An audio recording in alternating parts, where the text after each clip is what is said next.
நம்மள நிறைய பேருக்கு ஓலெவல் எக்ஸாமினேஷனில் குறைஞ்சது ஒரு சி பாஸ் ஆகுது எடுக்கும்னு சொல்லி எல்லாருக்கும் ஒரு விருப்பம் இருக்குது. அதையும் தாண்டி அவங்களுக்கு படிக்கணும்னு சொல்லி ஒரு துணிச்சலும் இருக்குது. ஆனால் எவ்வளோத்த ஒரு பாடத்தை நம்ம ஸ்டார்ட் பண்ணி எவ்வளோத்த போய் முடிக்கிற, நம்ம எதை ஃபஸ்ட்டு படிக்கிற, டென்ஸை படிக்கிறியா இல்லை vocabularies படிக்கிறேன்னு சொல்லி வெவ்வேறு கருத்துக்கள், முரண்பாடுகள் மற்றும் சரியான கைடன்ஸ் இல்லாததின் காரணமாக தான் இந்த பிள்ளைகள் நிறைய விஷயங்களில் கோட்டை விடுற மாதிரி இருக்குது. இங்கிலீஷ் லாங்குவேஜை பொறுத்த வரைக்கும் நீங்கள் மற்ற பாடங்களை விட ஈஸியாக எடுத்துடலாம். அதுக்கு முதலாவது தேவை கன்சிஸ்டன்சி, தொடர்ச்சியாக நம்ம படிக்க வேண்டியிருக்கும். சில பிள்ளைகள் என்ன செய்யறோன்னா எக்ஸாமுக்கு முதலாண்டுக்கு இங்கிலீஷ் பாடம் படிக்க தொடங்குற, அதெல்லாம் இங்கிலீஷ் பாடத்துக்கு சரிப்பட்டே வராது. மற்ற பாடங்கள்னா பரவாயில்ல, எந்த தலையங்கத்துக்குள்ளாலும் படித்து போய்த்திடலாம். ஆனால் இங்கிலீஷ் பாடம் பொறுத்த வரைக்கும் நீங்கள் தொடர்ச்சியாக ஒவ்வொரு நாளும் படிக்க வேண்டியும் இருக்கு. அடுத்து என்ன விடயத்தை படிக்கணும், ஃபஸ்ட்டு எதை படிக்கணும், அடுத்த பாடம் எதை படிக்கணும்னு சொன்னால் ஒரு கைடுக்குரிய பிளேலிஸ்ட் வீடியோ தான் இது. இந்த பிளேலிஸ்ட் ஸ்டேஜ் 2. இந்த ஸ்டேஜ் 2ல் நம்ம என்னென்ன மாதிரியான விடயங்களை நம்ம கவர் பண்ண போகிறோம், என்னென்ன ஓர்டரில் படிக்கப்போங்கிறதும் பெரிய விஷயமா இருக்குது. நீங்கள் ஓர்டரில் படிக்காட்டியும் உங்களுக்கு குழப்பங்களை ஏற்படுத்துகிற மாதிரி இருக்கும். இந்த பிளேலிஸ்ட்டில் நம்ம என்னென்ன ஓர்டர் பண்ணிக்கோம்னு சொல்லி பார்ப்போம். லெசன் 1ஆக சிம்பிள் ப்ரெசன்ட் டென்ஸ் ஸ்பெசிஃபிக் வாய்ஸை படிக்க வேண்டும். நம்ம முதலாவது படிக்க வேண்டிய நிறைய விடயங்கள் இருக்குது. அது ஸ்டேஜ் 1ல் இருக்கு. அந்த ஸ்டேஜ் 1 உங்களுக்கு தேவைன்னா நீங்கள் ஸ்டேஜ் 1 பிளேலிஸ்ட்டில் போய் பார்க்கலாம், அதுக்குரிய கைடன்ஸ் இருக்கும். ஸ்டேஜ் 1ங்கிறது மேக்ஸிமம் பேசிக்கானது. இங்கிலீஷ் எனக்கு ஒன்றுமே தெரியாங்கிறவங்க நீங்கள் ஸ்டேஜ் 1ல் இருந்து நீங்கள் அந்த வீடியோ பார்த்துட்டு ஸ்டேஜ் 2க்கு வரலாம். அல்லது உங்களோட கம்ஃபர்டபுளுக்கு ஏற்ற மாதிரி நான் ஒவ்வொரு லெசனாக வீடியோ போடுவேன். நீங்கள் ஒவ்வொரு லெசனாக நீங்கள் பார்த்து நீங்கள் கற்றுக்கொள்ளுங்க. அடுத்த விடயம் எல்லா விடத்தையும் நீங்கள் கற்றுக்கொள்ளிட்டீங்களான்னு சொல்லி ஒரு மேக் ஷூர் பண்ணுங்கள். இல்லாட்டி கொஞ்சம் சிக்கல் படு, எந்தெந்த தலையங்கத்துக்கள் என்னென்ன படிக்கணும்னு தெரியாட்டி நம்மளுக்கு தான் அவ்வளோத்து தான் பிரச்சனை ஸ்டார்ட் ஆகும். இவ்வளோத்த simple present tense specific voice தான் இந்த பிளேலிஸ்ட்டில் நான் போட போகிற முதலாவது வீடியோவாக கருதப்படும். ஸ்பெசிஃபிக் வாய்ஸ் நான் வீடியோ ஆல்ரெடி நான் போட்டுட்டேன்.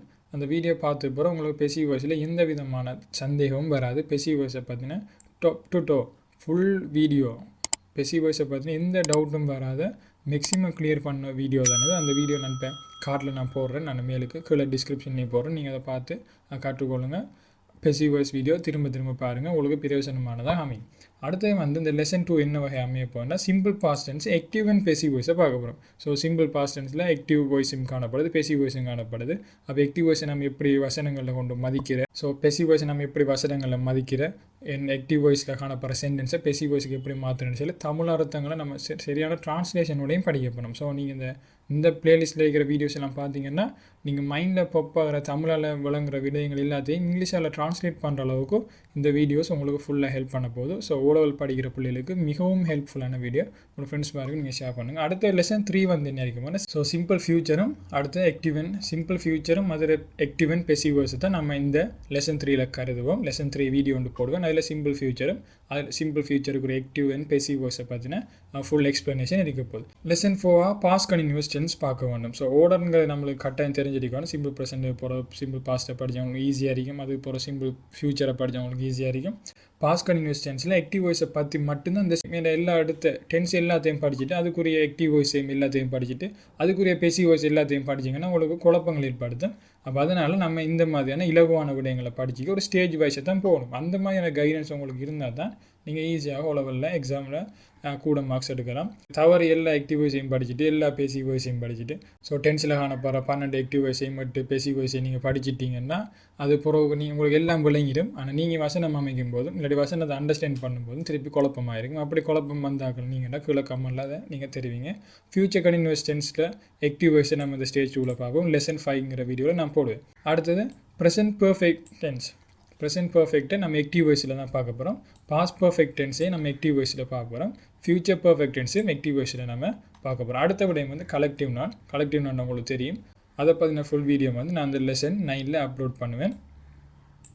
அடுத்து எப்போஸ்ட்ரோஃபிங்கிறது ஒரு பெரிய தலையங்கம். அது நம்ம எப்போஸ்ட்ரோஃபி எவ்வளத்தை நம்ம யூஸ் யூஸ் பண்ண என்னென்ன மாதிரியான அர்த்தங்கள் மாறுங்கிறத நான் பார்த்தீங்கன்னா ஒரு ஃபுல் டீட்டெயில் பார்ப்போம். அடுத்து pronoun, relative close and relative pronoun மிகவும் முக்கியமான விடயம். இது ஒரு கிரேட் 9ல் கவர் பண்ண வேண்டியது. இந்த ஸ்டேஜ் 2ல் இருக்கிற விடயங்களை நீங்கள் கற்றுக்கொண்டீங்கன்னா கிரேட் 10க்கும் 11க்கும் நீங்கள் ரெடி ஆகிட்டீங்கன்னு அர்த்தம். இது தெரியாமல் நீங்கள் சடனாக கிரேட் 10க்கும் 11க்கு உரிய பாடங்களை கற்றுக்கொள்ள விருப்பப்பட்டீங்கன்னா அது உங்களுக்கு கஷ்டமாக இருக்குது. மீண்ட ஒரு ஸ்டேஜ் ஒன்று உங்களுக்கு தெரிஞ்சிருந்தால் தான் நீங்கள் ஆங்கில பக்கம் போகலாம். ஸோ அடுத்து எஃபிக்ஸஸ்ங்கிற கட்டாயம் எஃபிக்ஸஸ்ன்னு சொல்லும்போது முன்னோட்டு பின்னோட்டுன்னு சொல்லி தமிழில் சொல்லலாம். கம்பேரிசன் ஆஃப் அட்ஜெக்டிவோட கம்பேரிசன் வந்து உங்களுக்கு தெரியும். Comparative and superlative form of adjective நம்ம எப்படி வசனங்களை மாற்றுற தமிழ்லையும் வசனங்கள் காணப்படும், அதை நம்ம இப்படி இங்கிலீஷில் மாற்றுறங்கிற ஒரு பெரிய ஒர்க் ஷீட், பெரிய எக்ஸசைஸ் நம்ம இந்த வீடியோஸில் பார்ப்போம். லெசன் 14 நான் அப்லோட் பண்ணோம் ப்ரொபசிஷன் ஆஃப் பிளேஸுங்கிற செல்லில். ஸோ மிகவும் முக்கியமான விடயம் தான் இது. இதில் வந்து நம்ம நிறைய விடயங்களை நம்ம இதில் கற்றுக்கொள்வோம். அடுத்து கன்ஜங்ஷன் ஆகிய விடயங்களை நம்ம கற்றுக்கொள்வோம் லெசன் 15. லெசன் 16 வந்து ஃப்ரீக்வன்சி அட்வர்ப்ஸ். உங்களுக்கு தெரியும் சம்டைம்ங்கிறது அண்ட் ஒகேஷனல்லி அந்த மாதிரியான அட்வர்ப்ஸ் எல்லாம் நம்ம எங்கே கொண்டு போய் சேர்க்குறேன், எவ்வளோத்த அந்த வசனங்கள் வரும் பேசுகிறதுன்னு ஒரு கம்ப்ளீட் கைடாக தான் இருக்க போது.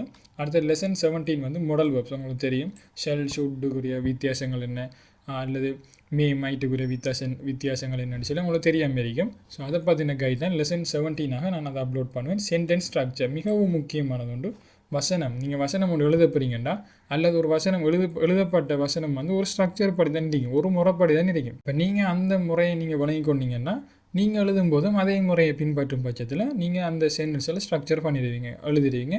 ஸோ சென்டென்ஸ் ஸ்ட்ரக்சர் நான் வீடியோ போட்டாலே உங்களுக்கு நிறைய விடயங்கள் அண்டர்ஸ்டாண்ட் பண்ணிடுவீங்க. இஃப் கண்டிஷன் மிகவும் முக்கியமானது. இஃப் கண்டிஷன் அது very basic and next thing வந்து வெரி இம்பார்ட்டண்டானது. நீங்கள் லேசில் கற்றுக்கொள்ளக்கூடிய இலவாக விளங்கிக் கொள்ளக்கூடிய அளவு தான் நான் இதில் அந்த எக்ஸ்பிளைன் பண்ண போகிறேன்.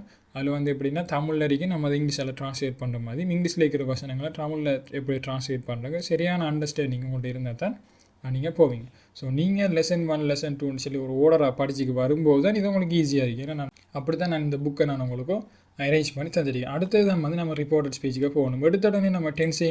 எடுத்த உடனே நம்ம டென்ஸ் எல்லாம் படிச்சுட்டு ஆக்டிவ் வாய்ஸ் பேசிவ் வாய்ஸையும் படிச்சுட்டு இஃப் கண்டிஷனையும் படிச்சு ரிப்போர்ட்டட் ஸ்பீச்சை படிச்சுட்டு நீங்கள் கிராமரை மட்டும் படிச்சுக்க இருந்தீங்கன்னா உங்களுக்கு கிராமர் மறந்தும் பெய்திடும். அதை கொண்டு வசனங்கள் அமைக்க இல்லாது. கிராமர்னா என்ன, ஒரு ஸ்ட்ரக்சர். வசனம் எப்படி நம்ம அமைக்கணும்னு சொல்லி ஸ்ட்ரக்சர் தான். ஸோ ஸ்ட்ரக்சர் எல்லாம் நம்ம படித்ததுக்கு பிறகு நம்ம சொற்களை கொண்டு என்ன செய்யணும், வசனங்கள் அமைக்கணும். அப்போ சொற்களை நீங்கள் என்ன செய்யணும், இடையில படிக்கிற மாதிரி அது என்ன சொல்லித்தரேன்.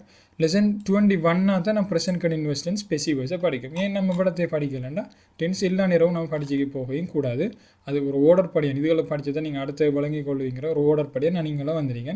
ஸோ ப்ரெசன்ட் கண்டினியூஸ் டென்ஸில் ஸ்பெசிஃபிக் வாய்ஸை நான் பார்க்க போகிறோம். அடுத்து பாஸ்ட் கண்டினியூஸ் டென்ஸில் ஸ்பெசிஃபிக் வாய்ஸ்,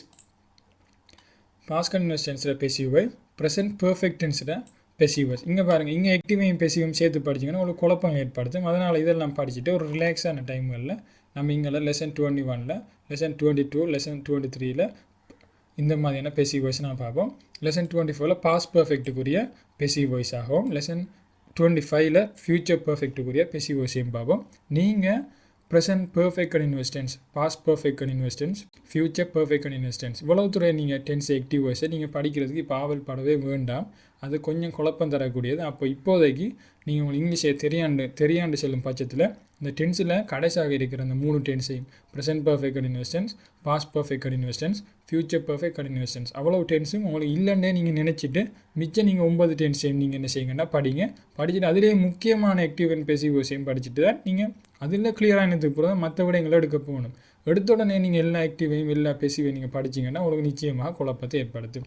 அதுக்கு முன்னாடி இந்த சேனலை நீங்கள் இன்னும் சப்ஸ்கிரைப் பண்ண பார்த்துட்டீங்கன்னா கண்டிப்பாக நீங்கள் இந்த சேனலை சப்ஸ்கிரைப் பண்ணிட்டு கீழே கமெண்ட்டில் உங்களுக்கு என்னென்ன வீடியோ தேவைன்னு சொல்லி நீங்கள் கீழே கமெண்ட்டில் தெரிஞ்சது தான் நான் அடுத்த ஃபியூச்சரில் போடக்கூடிய வீடியோவுக்கு எனக்கு ஹெல்ப்ஃபுல்லாக இருக்குது. ஸோ அடுத்த வேர்ப்ஸ் அண்ட் டைப்ஸ். ஸோ உங்களுக்கு தெரியும் வினைச்சொல் தானே டென்ஸ். வினைச்சொல்லை தான் நம்ம டென்ஸுன்றே சொல்கிறோம். அதில் வினைச்சொல்ல நிறைய வகைகள் காணப்படும். இதில் லெவல் 2. ஸோ ஸ்டேஜ் 1 லெவல் 1 காணப்படுது.